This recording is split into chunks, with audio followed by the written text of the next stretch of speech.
Oi, gente! Tudo bem com vocês? Gente, eu vou tirar meu gravador daqui, espera aí. Ai, meu Deus. Vou dar dica pra que o Telas, gente, tem problema com isso, tá? Primeiramente, você tem que estar com sua capa pronta. Aqui, a minha já tá pronta. Eu gostei mais dessa do que essa. E aí, escrevi ali. Gente, lembrando que eu sou irmã dela e tem um canal, eu fiz essa capa aqui, ela fez a outra.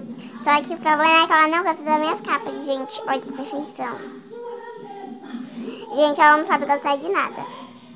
Gente, continuando, você também tem que ter estraguei, gente, que todos que o Telas e o Telas deveria ter, que é estragar em Pixels. Porque, tipo, você pode precisar da menina coreana pra colocar nas suas capas de vídeo. Gente, aqui é meu Pinterest, que vocês podem estar lá me seguindo no meu Pinterest.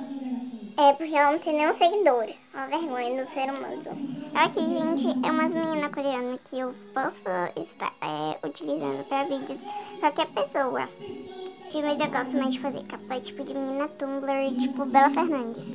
Ok, gente, eu tô aqui gravando pela minha irmã. Tá, gente, é porque ela quer mesmo, é que ela me forçou, tá? Eu tô de brinco. Tá arrependida, ela me forçou. Gente, se eu fosse assim, ela falaria que não, tá? Porque se, tipo assim, eu não faço ela quer. Mas quando eu faço ela não quer, gente, tipo... Eu sou assim. Então, gente, é assim que vocês fazem essas letrinhas. E também esses emojis.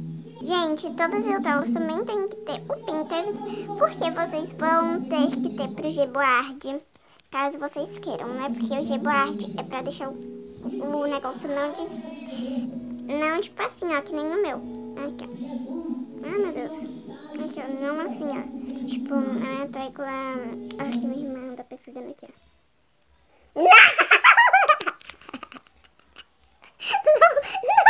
Ok, gente. Então, gente, foi esse vídeo. Espero que vocês tenham gostado. E tchau!